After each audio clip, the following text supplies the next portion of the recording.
안녕하십니까? 세계 성도 여러분. 이제 새로운 시대가 펼쳐지고 있습니다. 우리들은 하나님을 알고 또한 하나님의 자녀로서 온전한 삶을 살아가야 될 그런 인간의 책임 분담이 있습니다. 그래서 우리가 무지에는 구원이 없다고 했습니다. 그래서 우리가 막상 성경 말씀, 원리 말씀, 본체론 말씀 여러 가지를 알고 있지만 실질적으로 내가 얼마나 알고 인지하고 있느냐, 그리고 어떻게 실천하느냐, 이제 이것이 문제가 있는 것 같습니다.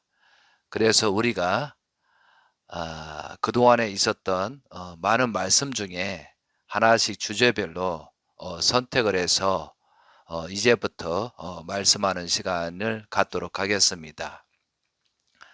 이 내용은 어느 한 종교에 해당되는 것이 아니고 어떤 교리에 해당되는 것이 아니고 진실로 우리가 인간으로서 살아가기 위해서는 이러한 말씀들을 알아야 온전한 삶을 할 수 있겠기 때문에 말씀을 전달합니다. 그래서 오늘 새롭게 시작을 하겠습니다.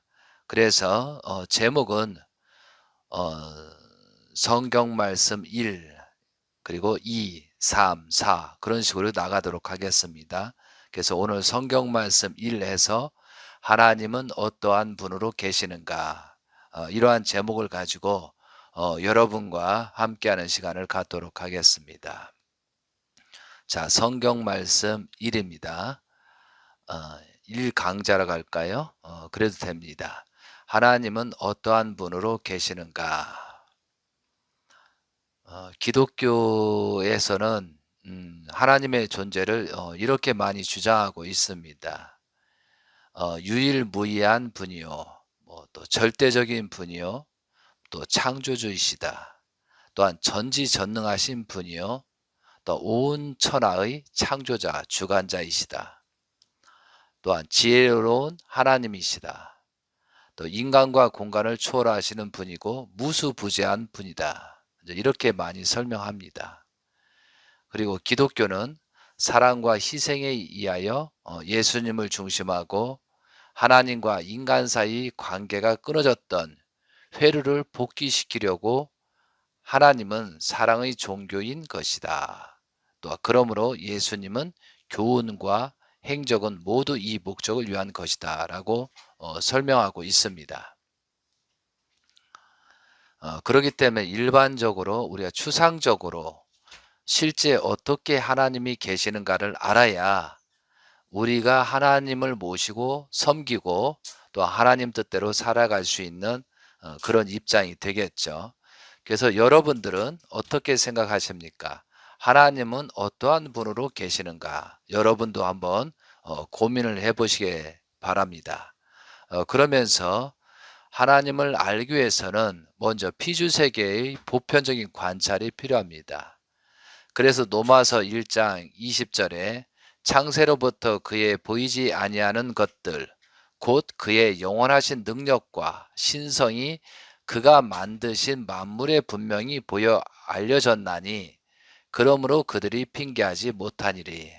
이렇게 하나님을 알기 위하여 창조하신 피조 만물의 공통점과 질서적으로 존재하는 형태들을 보편적 관철이 필요하다 이겁니다. 그 예를 들어서 어떠한 작품을 보고 또한 화가의 그림이나 이제 건축물을 보잖아요. 그런데 거기서 작가의 마음이나 그 건축 설계자의 마음, 그런 것을 사상을 알 수 있습니다. 그렇기 때문에 우리가 피조 만물을 하나님이 지으시고 창조하신 피조 만물을 봄으로써 우리가 하나님의 그 근본적인 하나님이 어떠한 분으로 계신가를 알 수 있다는 거죠. 그러는 관점에서 모든 피조물의 존재 형태는 어떤가를 한번 살펴보도록 하겠습니다. 모든 피조물의 구성 요소인 소립자들은 모두 양성과 음성, 플러스 마이너스와 또한 중화에 의한 중성으로 되어 있습니다.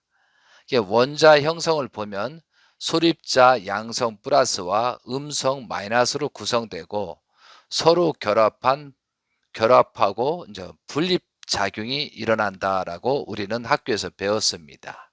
또한 그리고 분자는 플러스 이온과 마이너스 이온으로 구성되어 있고 식물은 수술과 암술로 존재합니다.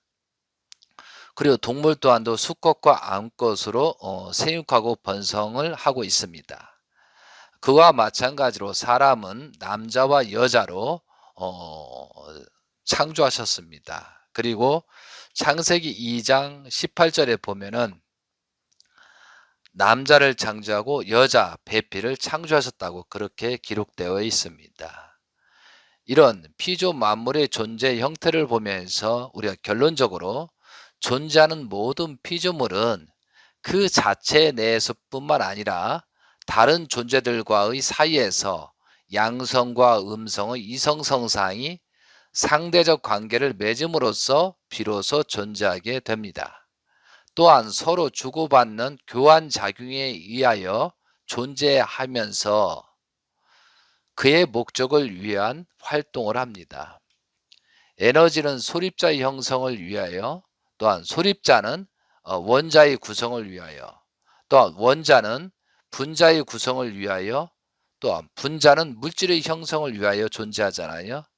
또 모든 물질은 우주 전체 만물의 개체들을 구성하기 위하여 각각 존재하는 것임을 우리가 알 수 있습니다. 그러므로 우주 만물은 무엇을 위하여 있으며 그의 중심은 무엇일 것인가? 그것은 바로 사람입니다. 그러므로 하나님은 사람을 창조하시고 나서 만물 세계를 주관하라고 말씀하셨습니다. 이 내용은 창세기 1장 28절에 나오는 내용입니다. 자, 다음으로 인간과 만물의 관계는 어떻게 되었는가? 하나님은 인간에게 만물을 모두 주관하면서 살라고 축복하셨습니다. 이게 만물을 주관하려면 만물에 대한 모든 속성을 가지고 있어야 합니다. 대상이 가진 속성과 요소와 성질을 모두 지니고 있을 때 그 대상을 주관할 수 있습니다. 자, 인간과 지구를 한번 비교해 보면은 또 새로운 사실을 알 수 있습니다. 인간은 모든 만물들의 소리를 흉내낼 수 있는 성대를 가지고 있습니다. 그런데 지구는 5대양 6대주가 되어 있고 인간은 5장6부로 되어 있습니다. 참으로 비슷하잖아요. 그리고 지구는 4분의 3이 물로 되어 있습니다. 그런데 인간의 몸도 4분의 3 물로 약 70%가 물로 되어 있다는 거죠. 많이 비슷하죠. 그리고 지구는 1년 12개월 24절기가 있습니다. 인간 몸에 갈빗대는 12개로 되어 있고 합이 24개. 이렇게 똑같습니다. 그리고 지구와 인간을 현재 상태를 물질적인 상태를 살펴보면은 식물로 덮고 있는 지각이 있습니다. 지구는. 그리고 이제 지층이 있고 지하천이 흐르잖아요. 그리고 암층이 있고 용암층이 있고 안에 전 골수 핵이 있는 것처럼 그렇지 않나요? 그래서 인간도 마찬가지로 자, 우리의 피부에 보면 솜털이 덮인 지구와 지각 같은 피부가 있습니다. 그리고 이제 지층, 지하층처럼 근육, 혈관 있잖아요. 그리고 암층이 있는 것처럼 골격이 있습니다. 그다음 용암층, 핵이 있는 것처럼 골수가 있지 않습니까? 참 너무나 비슷하게 만들었다는 거죠. 이것을 보면 하나님께서 먼저 인간, 사람을 창조할 것을 먼저 전제하에 모든 피조 만물을 창조했다는 것을 알 수가 있잖아요. 그리고 지구는 5대양 6대력으로 구분하고 있지만 또 인간 또한도 5장6부로 되어 있다는 거죠. 참으로 피조 만물 세계를 보고 살펴보면 너무나 비슷한 점이 많이 있습니다. 자, 그리고 인간과 식물을 비교해 겸투해 보면은 식물은 잎이 있고 줄기와 가지가 있고 뿌리가 있고 그다음에 사관과 도관이 있습니다. 그와 마찬가지로 식물의 잎에 해당되는 폐, 기죠. 폐가 있지 않습니까? 산소를 호흡하는 폐. 그다음에 줄기와 가지처럼 심장, 영양 공급을 합니다. 그리고 또 뿌리와 같은 영양소를 섭취하는 곳이 있는 것처럼 위장처럼 영양소를 섭취하고 있죠. 식물에는 사관과 도관이 있듯이 인간에게는 동맥과 정맥이 있습니다. 그런데 우리가 이제 성경 말씀을 보면 영계에는 12대문이 있고 지상에는 12유형의 사람이 있다고 합니다. 그래서 이제 우리가 영계에서 이제 12대문 진주문이 있다고 하기도 하잖아요. 지상에서 12형의 사람이 있잖아요. 그래서 이제 우리가 12명의 그런 형이 있습니다. 그래서 이제 그게 12간지라고 하는데 자추, 인묘, 진사, 오미, 신유, 술해, 이렇게 이제 12가지 사람이 형태가 있다는 거죠. 그것처럼 쥐띠, 소띠, 호랑이, 범띠, 그 다음에 토끼띠, 용띠, 그 다음에 뱀띠, 말띠, 양띠, 원숭이, 닭띠, 개띠, 돼지.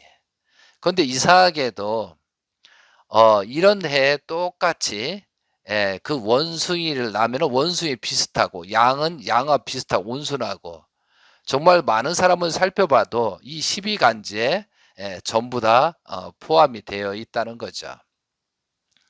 자, 그리고 다음으로는 창조 과정을 한번 보겠습니다. 창조 과정, 하나님께서 어떻게 창조를 하셨는가, 그 순서 과정이 어떤가를 한번 살펴보겠습니다.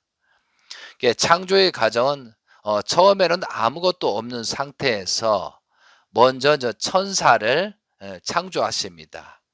그리고 만물을 단계별로 저급에서 고급으로 만물을 단순한 것부터 복잡한 것부터 순서대로 이렇게 창조하는 과정입니다. 그리고 최종적으로 인간을 창조하셨다고 창세기 1장에 기록되어 있습니다. 자, 그리고 창조의 과정에 보면 첫 번째 기체, 그리고 좀 액체, 고체잖아요. 아무것도 없는 상태, 기체 상태에서 물을 창조하고 고체, 우리가 현재 지금 땅이라든가 뭐하든가 모든 것이 고체잖아요. 그런 식으로 기체, 액체, 고체. 어떻게 보면 다른 말도 영적인 거에서 먼저 물, 기죠, 고체, 이렇게 창조했다라고 해도 비슷할 것 같습니다.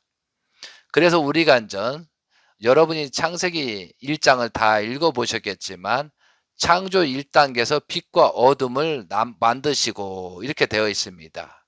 그런데 여기서 어둠은 창조가 아니고 대칭 관계라는 사실이죠.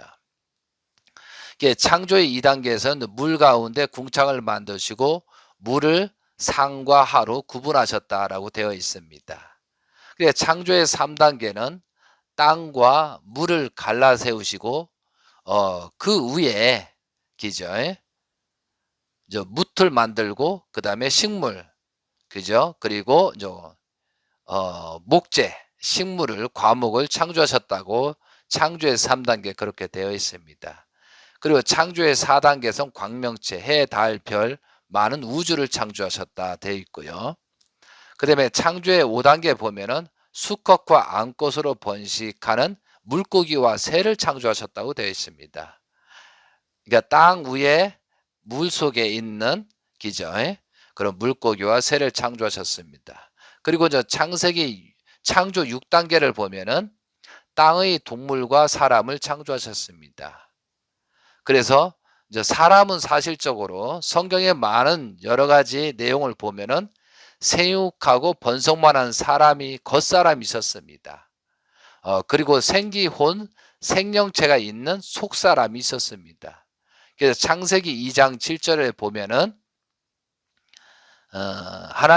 여호와 하나님께서 흙으로 사람을 지으시고 생기를 그 코에 불어넣으시니 사람이 생명이 되니라. 그래서 우리가 정확하게 얘기를 하면은 생육하고 번성만 한 사람이 있었고, 그리고 어느 정도 시간이 지난 다음에 아담과 해와처럼 혼이 있는 사람을 만들었다, 창조하셨다. 이제 그렇게 보시면 되겠습니다. 그거에 대한 관련된 겉사람과 속사람에 대한 성구가 있습니다. 고린도후서 4장 16절에서 18절에 보면은, 그러므로 우리가 낙심하지 아니하노니 우리의 겉사람은 낡아지나 우리의 속사람은 날로 새로워지도다. 17절, 우리가 잠시 받은 환난의 경한 것이 지극히 크고 영원한 영광의 중한 것은 우리에게 이르게 함이라.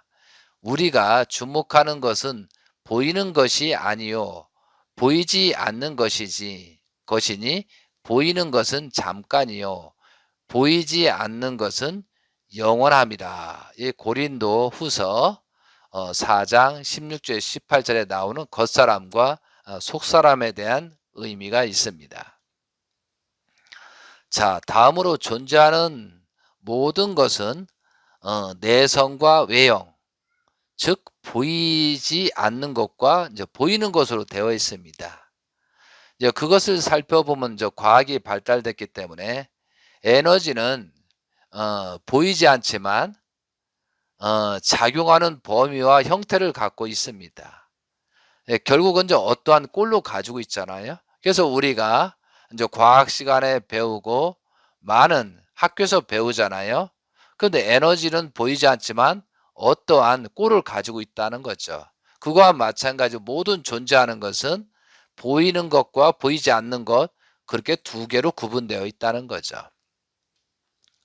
자, 에너지는 자기장의 영역이 있습니다. 이게 자석 같은 힘, 자기장의 영역이 있잖아요. 이게 보이지 않지만 어떤 에너지의 그 테두리에 영역이 있다는 거죠. 그거와 마찬가지 하나님은 근본적인 에너지 본체로 계시며 보이지 않지만 어떠한 형태의 꼴로 가지고 있습니다.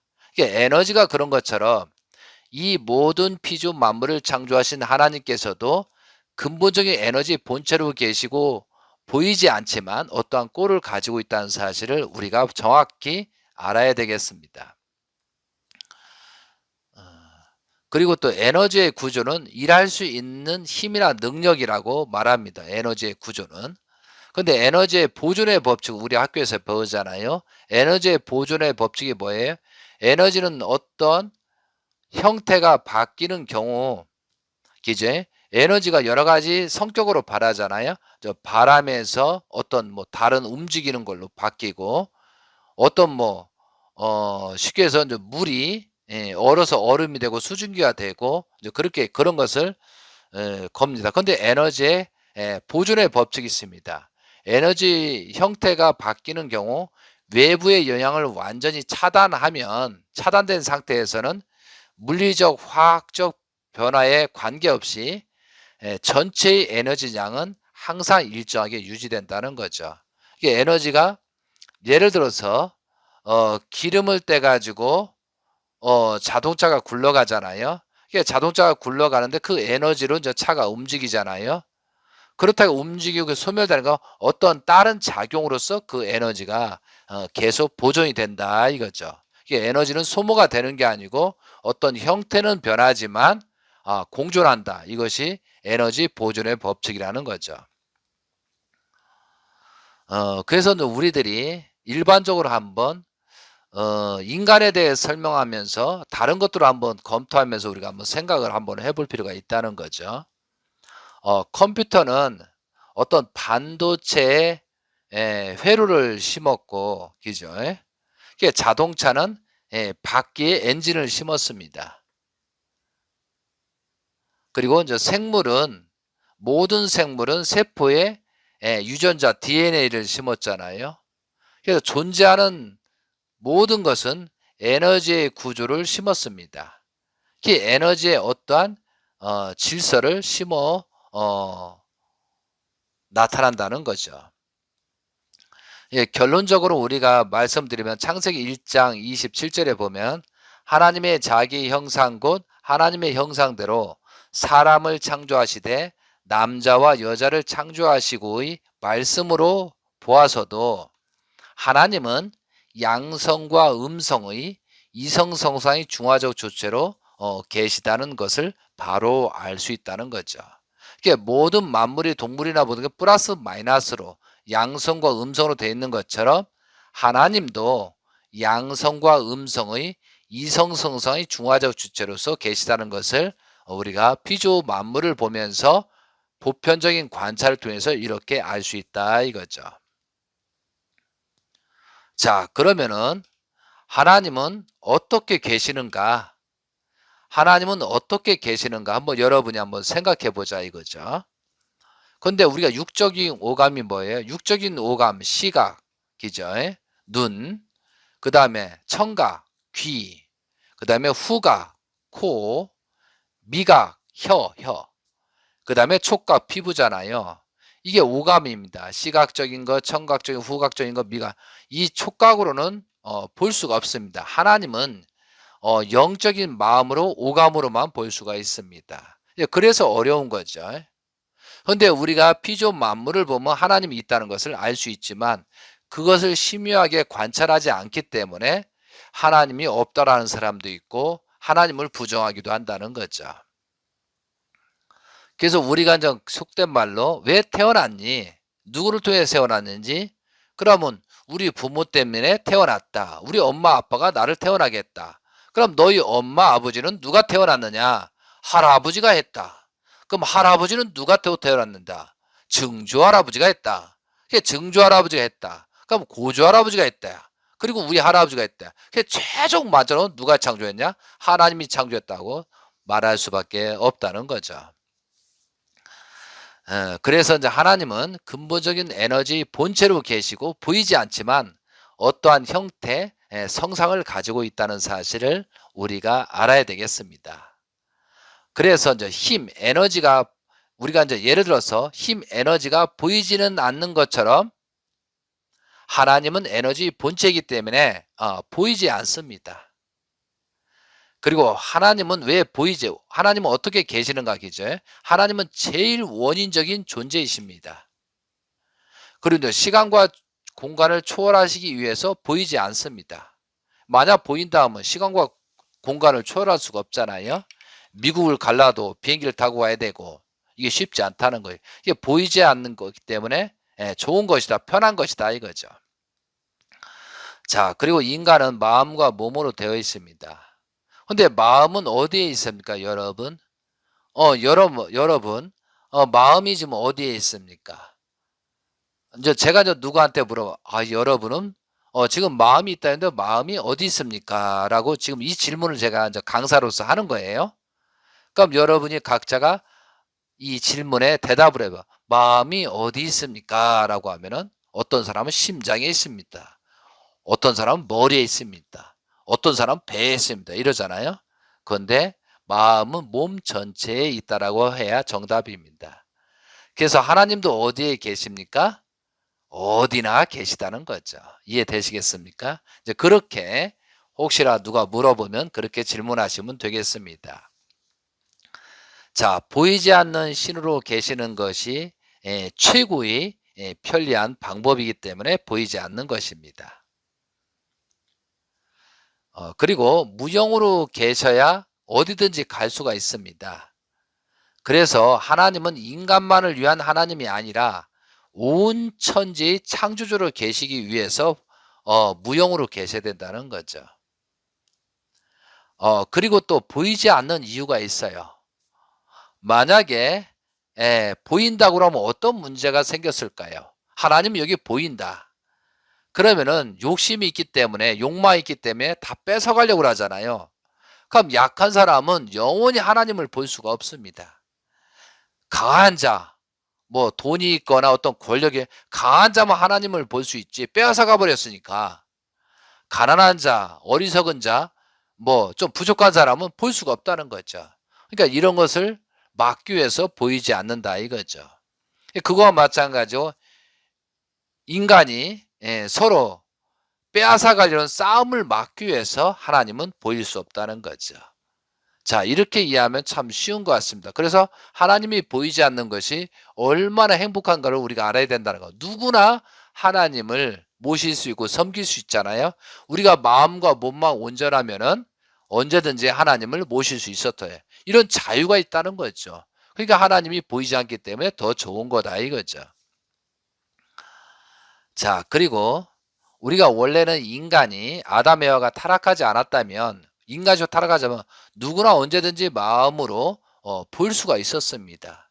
그러나 아담과 하와가 타락으로 말미암아 영적으로 차단됐기 때문에 하나님을 마음대로 볼 수 없는 지금 현재 인류 6천 년을 가고 있다는 거죠. 그러면서 사탄들은 하나님을 보지 못하라고 또 유혹을 하잖아요. 하나님이 없다, 뭐 그렇게 뭐 무신론이 나오지 않는가, 뭐 진화론이 나오지 않는가, 이런 여러 가지 사탄들의 작용이 벌어집니다. 그렇지만 우리는 하나님이 계시고 하나님이 계시다면 나는 어떻게 자녀로서 활동할까, 그렇게 생각하고 사는 것이 정말 행복하고 기쁨이 온다는 사실이죠. 영계에 가면은 하나님을 볼 수 있을까요? 없을까요? 사실은 어떠한 꼴로 있지만 실제 영계에 갔더라도 어떤 그 형태를 볼 수가 없답니다. 그래서 영계에 가서도 하나님은 볼 수 없습니다. 천지를 창조하신 하나님은 어떠한 분이냐, 기죠? 결론적으로 말하면 지극히 선한 분이요, 피조물 만물의 근본이 되는 분이요, 사랑의 주체이십니다. 하나님은 무형으로 계시기 때문에 그 체가 필요하기 때문에 사람을 형상대로 창조하신 것입니다. 그렇기 때문에 하나님이 무형으로 계시기 때문에 그 아들, 딸을, 사람을 창조하셔서 생육하고 번성하고 만물을 정복하라 주관하라 이렇게 하셨던 것이죠.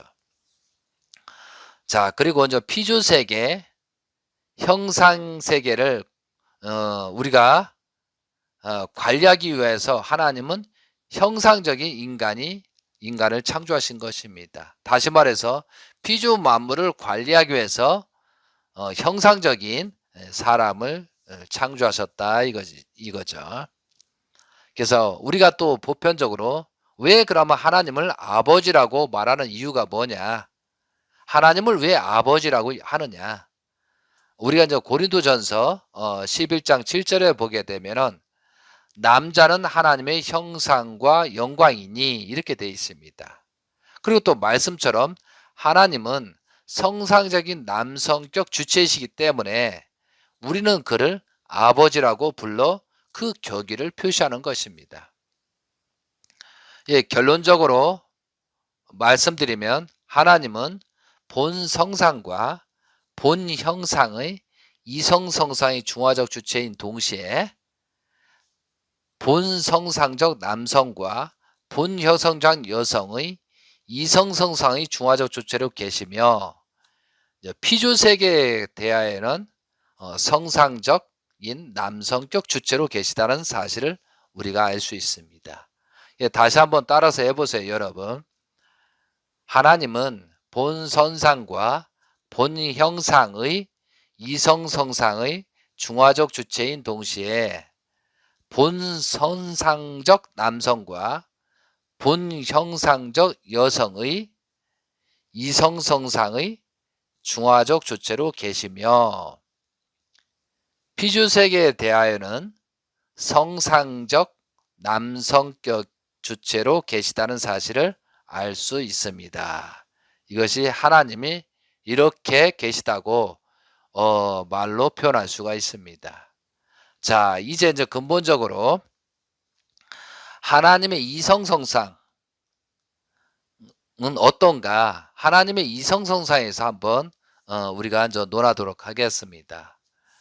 지금까지 이제 종교인과 신앙인을 포함한 많은 지성인들은 이제 하나님에 대한 문제를 놓고 하나님이 있다 없다, 그리고 만일 하나님이 계시다면 하나님은 어떻게 계시는가에 대해서 논쟁을 많이 해왔습니다. 그래서 성경 말씀 출애굽기 3장 14절을 보면 나는 스스로 있는 자니라라고 했습니다. 하나님은 자존하시는 분이라고 이야기를 하셨습니다. 또 로마서 1장 20절을 보면 창세로부터 그의 보이지 아니하는 것들 곧 그의 영원하신 능력과 신성이 그 만드신 만물에 분명히 보여 알려졌나니 그러므로 그들이 핑계하지 못할지라고 했습니다. 하나님의 능력과 신성으로 지은 피조 만물을 보면 하나님이 어떻게 계시다는 것을 알 수 있다는 말입니다. 그래서 요즘 TV나 그런 거 보면은 뭐 산에서 사는 사람, 산속에 들어가서 살고 자연과 함께하는 사람, 바다에 사는 그런 사람들이 어떻게 보면은 자연을 통해서 그런 신비라든가 자연을 통해서 여러 가지 그런 현상을 보면서 하나님을 더 빨리 느낄 수도 있는 것 같아요. 그러다 보니까 그런 분들이 대부분 선합니다. 그렇다고 모든 사람이 산에 들어가 살아라는 건 아니지만 정말 우리가 만물을 보면서 관찰할 필요가 있다는 거죠. 그리고 창세기 1장 27절에 하나님의 자기 형상 곧 하나님의 형상대로 사람을 창조하시되 남자와 여자를 창조하시고라고 했습니다. 하나님의 형상에 따라 전개된 남자와 여자를 잘 관찰하면 하나님이 가지고 계신 속성을 파악할 수 있다는 말입니다. 따라서 이 세 가지 말씀을 중심하고 하나님에 대해서 다시 한번 살펴보도록 하겠습니다. 내적인 기준이 아니라 외적인 기준에만 매달려 생활하는 사람은 마치 고장난 인간, 즉 중병 환자와 같습니다. 현실의 인간은 이제 고장난 상태입니다. 이게 타락으로 인해 고장난 인간이 되었다는 것입니다. 그래서 사용 방법대로 사용하지 않는, 예를 들어서 사용법대로 사용하지 않는 전자제품이 고장나는 것처럼 오늘날 타락한 인간은 창조 원리를 모르기 때문에 어떻게 살아야 올바르게 사는지 그 방법을 모른 채 지금 현재 살고 있다는 거죠. 우리 인간은 알고 보면 머리끝에서 발끝까지 어떻게 보면 만신창이가 된 중환자인 셈입니다. 그래도 우리가 육신의 병마로 중환자라고 하지 않습니다. 육신의 병보다 더 무서운 병이 마음의 병입니다. 우리가 가치를 잃어버리고 목적 없이 사는 것처럼 무서운 병은 없습니다. 그렇기 때문에 우리 인간은 육신의 병만이 문제가 아니고 마음의 병을 고쳐야 합니다. 그래서 우리가 인간은 어떻게 살아야 되는가, 그 사용 방법이 있어야 되지 않습니까? 그렇기 때문에 성경을 말씀을 중심 삼고 공부를 해야 되고 나는 누군가, 그리고 우리가 피조 만물을 통해서 관찰을 해봐서 사용 방법을 찾아야 된다는 거죠. 모든 전자제품이나 장비라든가 그런 사용 설명가 있듯이 그 사용 설명성을 깨달아서 우리는 어떻게 살 것인가 우리는 고민해 봐야 되다 이거죠. 성경 창세기 1장을 보면요. 하나님은 6일이라는 기간을 놓고 6단계로 천지를 창조하셨습니다.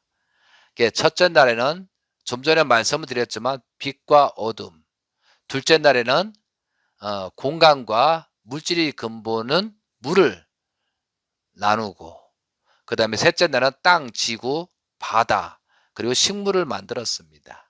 그리고 넷째 날에는 광명체들을 또 해, 달, 별, 모든 우주를 창조하셨습니다.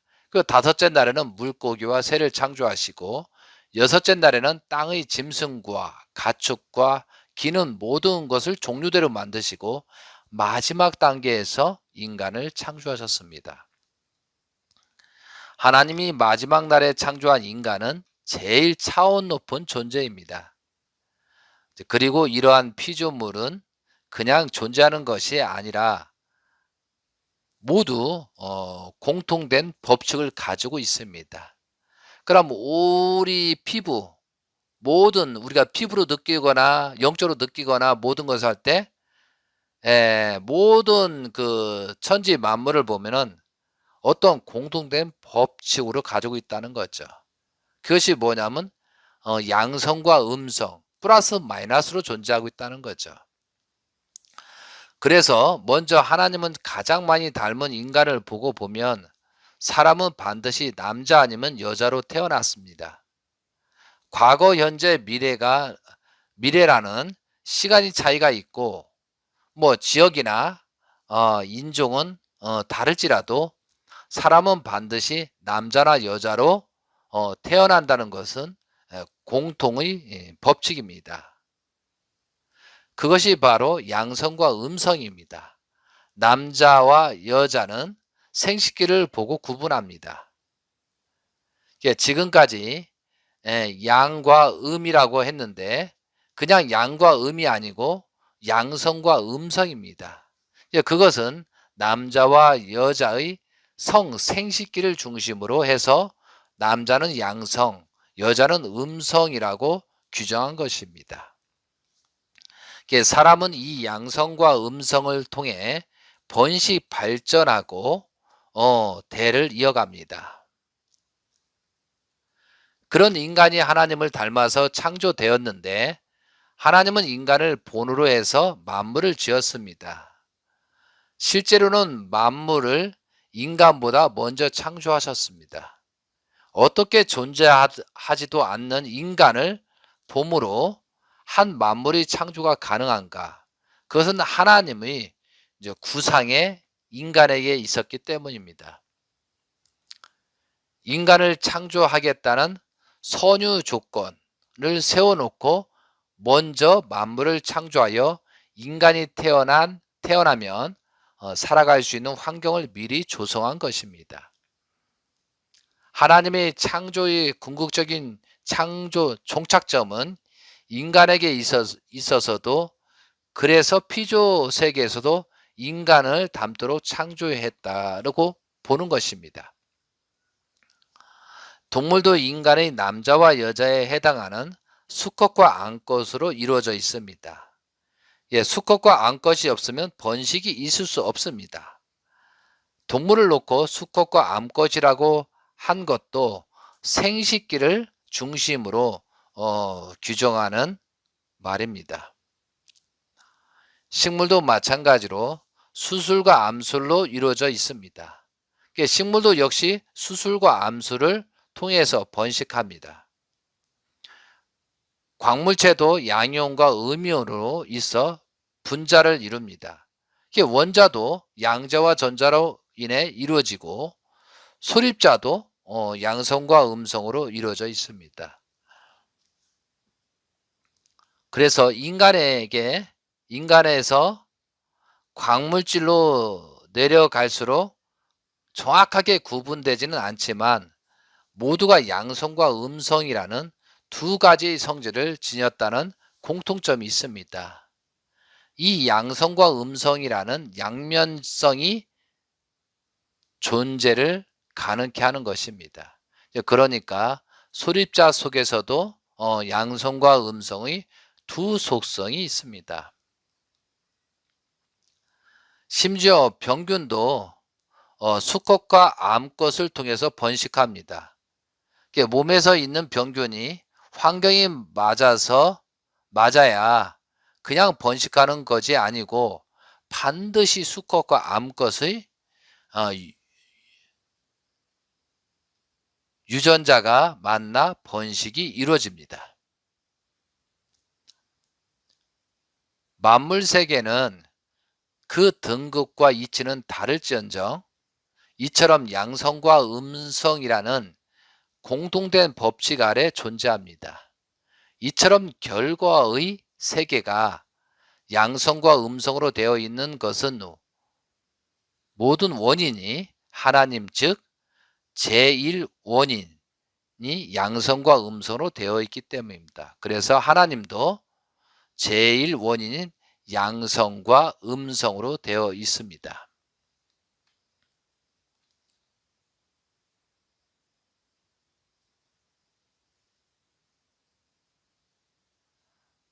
자, 그리고 다음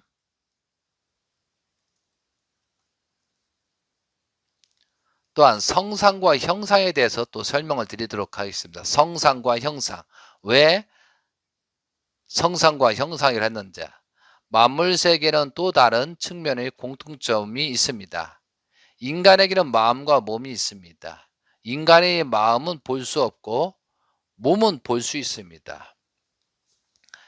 예를 들어서 100평의 땅에 집을 하나 짓는다고 생각해 보십시다. 집을 짓기 위해서는 먼저 구상을 합니다. 몇 평으로 지을지, 또한 정문은 어디로 낼지, 방은 몇 개 만들지, 안방은 어디에다가 둘지, 부엌은 어디에 만들고 화장실은 어디에 둘 것인가 등등 필요에 따라서 구상을 합니다. 이 구상한 것은 보이지 않습니다. 구상한 것을 머릿속에 들어있는 하나의 상에 불과합니다. 그러나 그 구상은 내적으로 어떤 꼴을 가지고 있습니다. 보이지는 않지만 마음도 일종의 꼴입니다. 구상을 그림으로 그려 놓으면 설계도가 됩니다. 머릿속에 있는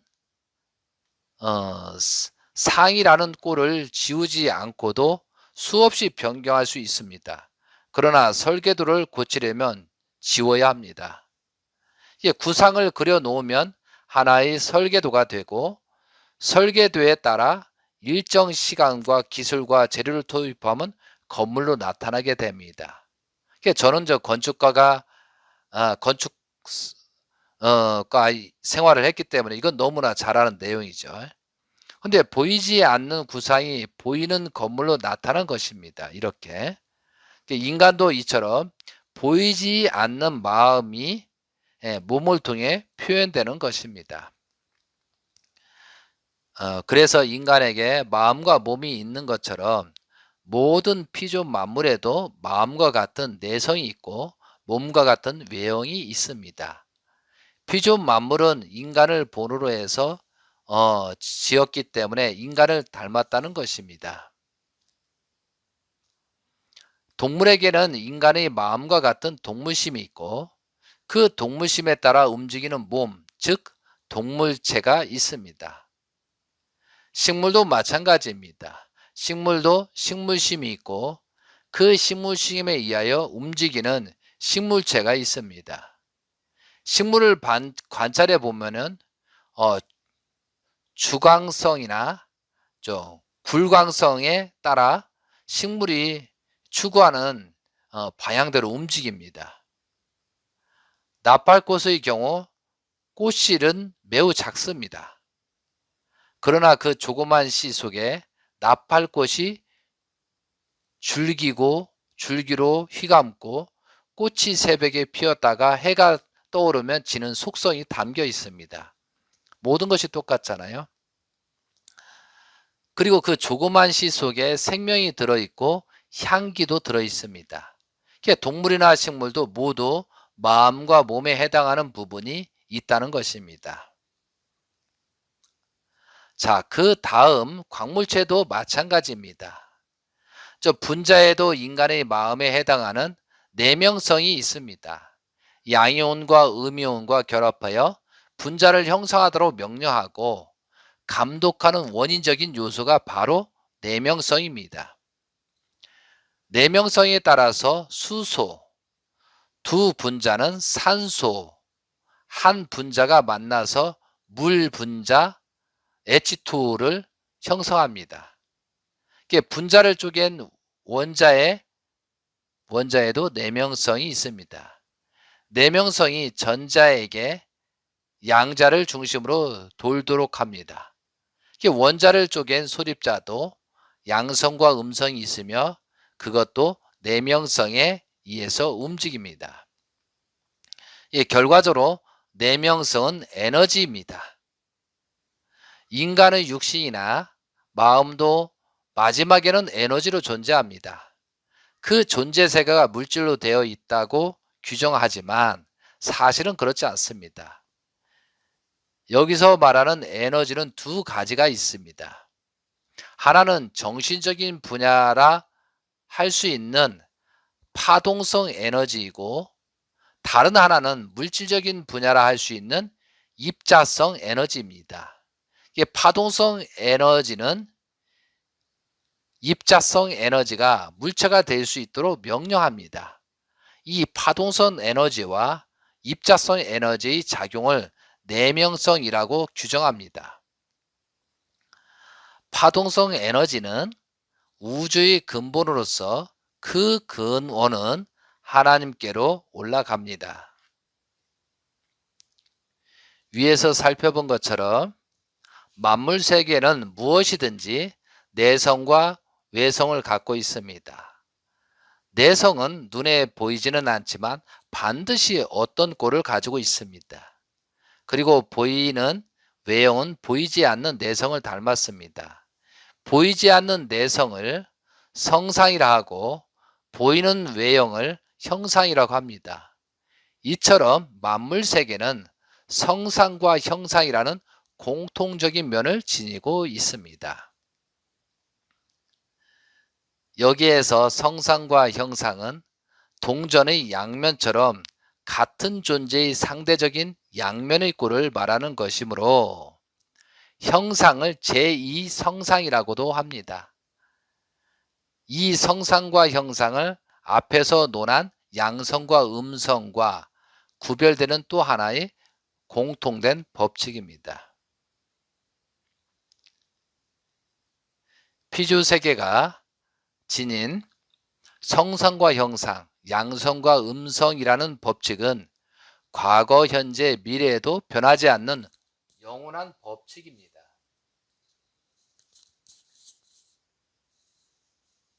이처럼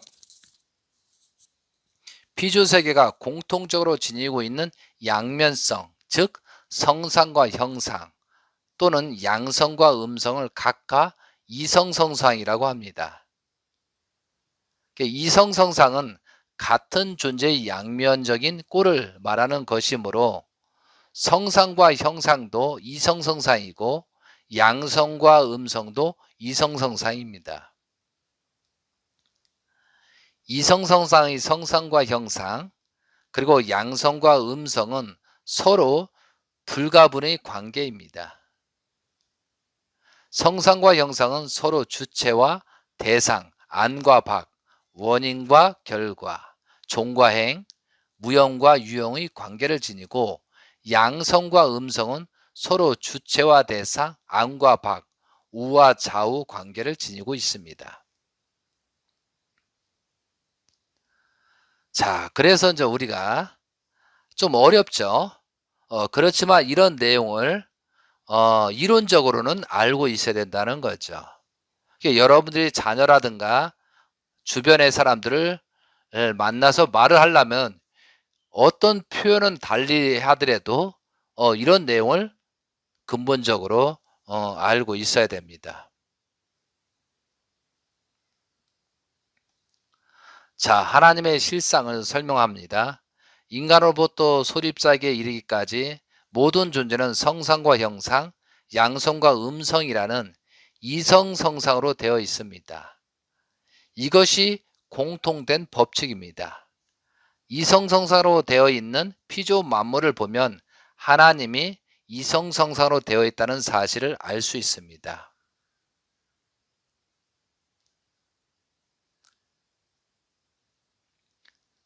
좀 전에도 말씀드렸지만 창세기 1장 20절에도 하나님이 자기 형상 곧 하나님의 형상대로 사람을 창조하실 때 남자와 여자를 창조하시고 라고 기록되어 있습니다. 그것은 하나님의 형상을 모르거든 사람을 보라는 뜻입니다. 그렇게 보면 결과인 피조 세계가 성상과 형상, 양성과 음성으로 되어 있으니 원인인 하나님도 성상과 형상, 음성과 양성으로 되어 있다는 사실을 당연하게 받아들일 수 있는 것입니다. 피조 만물이 지닌 성상과 형상, 양성과 음성은 하나님을 닮은 것입니다. 하나님도 성상, 형상, 양성과 음성을 지니고 있다는 말입니다. 그렇다면 하나님이 지니고 있는 성상과 형상은 인간이 지니고 있는 성상과 형상과 무엇이 다른가?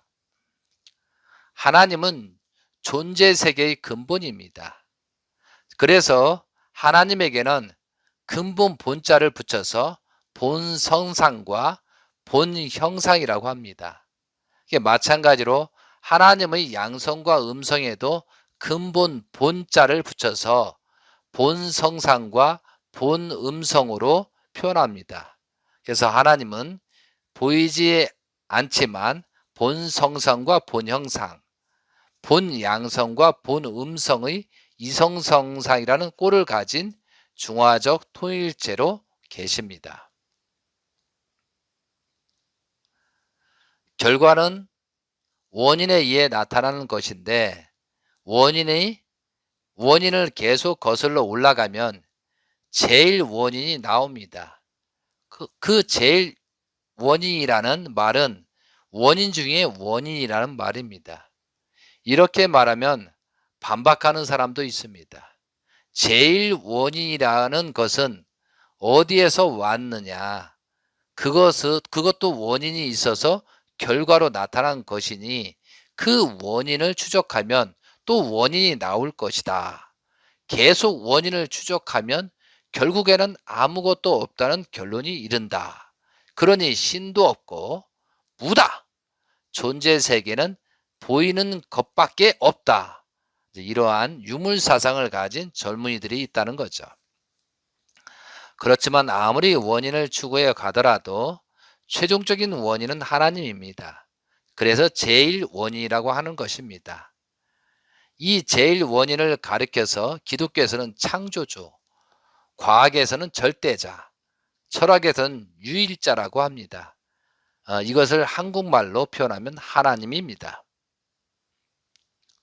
자, 그래서 제일 원인인 하나님이 이성성상을 지녔기 때문에 결과체인 만물도 하나님을 닮아서 이성성상이라는 양면의 속성을 지니고 있습니다. 피조세계는 하나님의 본 성상과 본 형상, 본 양성과 본 음성의 이성성상적인 전개된 것입니다. 하나님은 존재의 법칙에 따라서 결과세계를 있게 한 원리 본체입니다. 그러면 또 본 양성과 본 음성을 한번 얘기해 볼까요? 인간으로부터 소리 입자까지 모든 피조물은 공통적으로 하나님의 속성이 양성과 음성이 있다고 했습니다. 마찬가지로 하나님께서도 양성과 음성이 있습니다. 그것이 본 양성과 본 음성의 이성성사입니다. 양성과 음성은 하나의 성생식기를 의미합니다. 창조주 본 성성과 심정과 본 형상의 능력을 동기로 하여 벌어지지만 최종적으로는 본 양성과 음성의 절대성, 절대성을 통해 이루어지는 것입니다.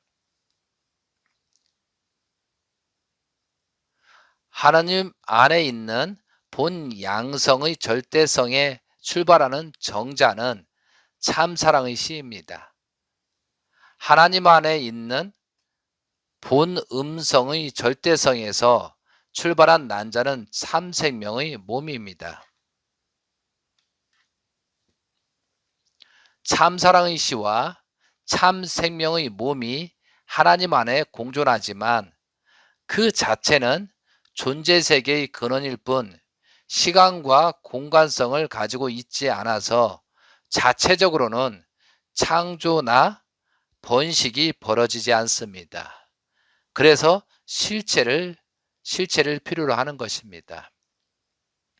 하나님의 실체로 아담, 해와 남자, 여자가 나타날 때 절대성 참 아버지의 사랑의 시와 절대성 참 어머님의 생명의 몸이 하나 돼서 번식이 이루어집니다. 실체인 아담과 하와의 생식기를 통해서 혈통이 세워지고 핏줄이 이어지게 되는 것입니다. 아담과 하와가 타락하지 않았다면 이렇게 된다고 말씀입니다.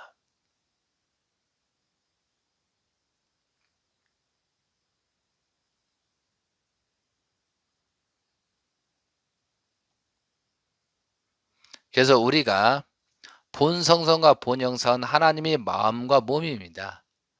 하나님의 마음 속에는 심정과 사랑과 인격이 있고 하나님의 몸 속에는 원리와 법도와 질서가 있습니다. 원리와 법도와 질서를 떠난 하나님은 존재하지 않습니다. 따라서 인간도 하나님의 마음을 담고 하나님의 몸을 닮아야 됩니다.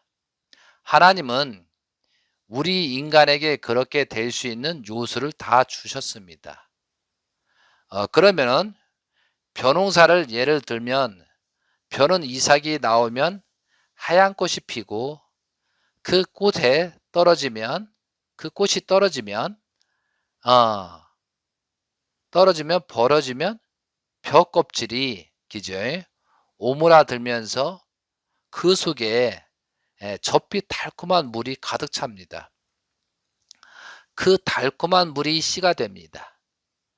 여물기점인 벼 껍질 속에 들어있는 달콤한 물을 씨라고 하지 않습니다. 그렇죠? 그 달콤한 물은 씨가 되는 요소일 뿐입니다. 씨가 되는 요소가 일정 기간을 지나 완숙하게 되면 비로소 씨로 완성됩니다. 완성과 완숙은 좀 다른 개념입니다. 마찬가지로 인간 속에서도 하나님이 주신 요소가 다 들어 있습니다.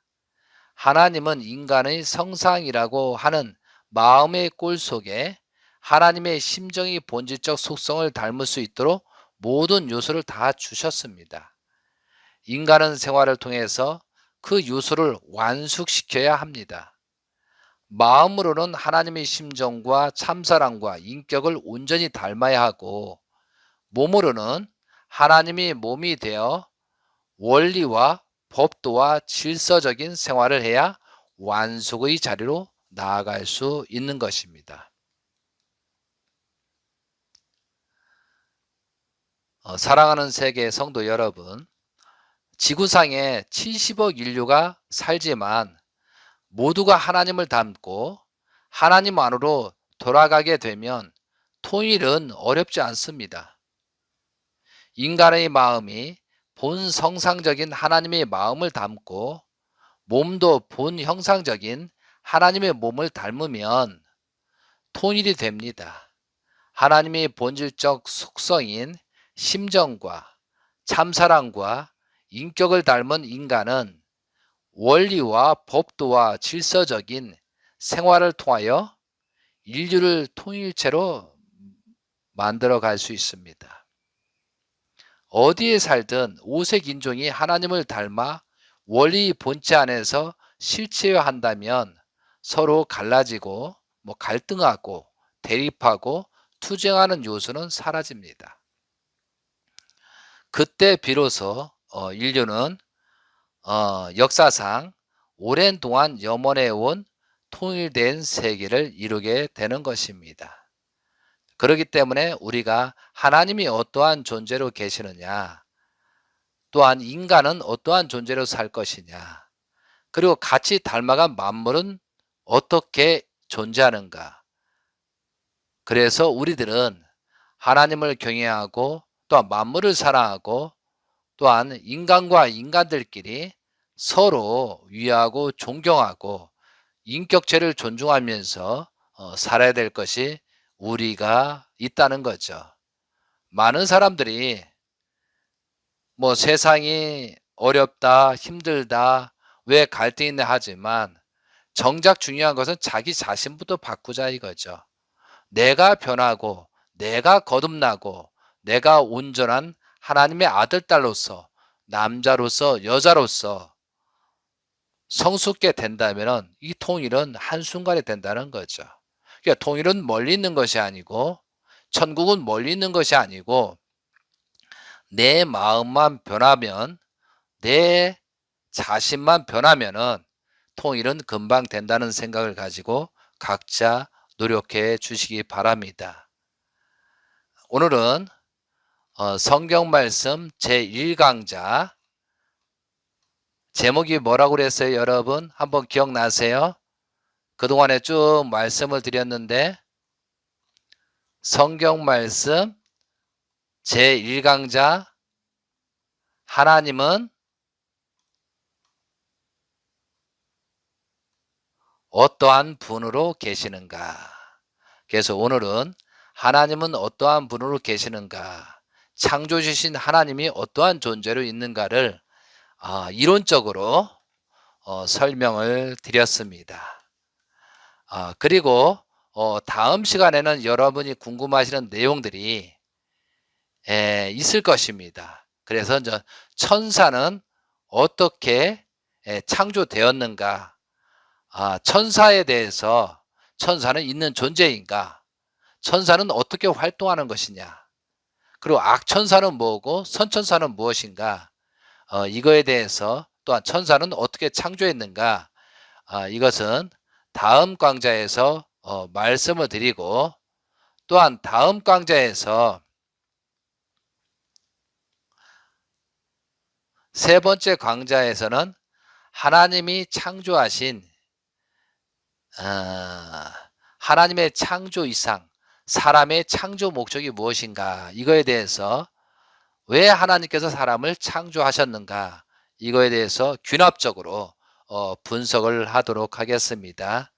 오늘 이렇게 1강자 성경 말씀 1강자 하나님은 어떠한 분으로 계시는가 마지막까지 경청해 주셔서 감사합니다. 하나님, 예수님, 재림 예수님이 사랑하는 모든 축구의 하나님의 축복이 그 가정에 임하기를 간절히 빌고 원하면서 오늘 1강자 말씀을 마치도록 하겠습니다. 감사합니다.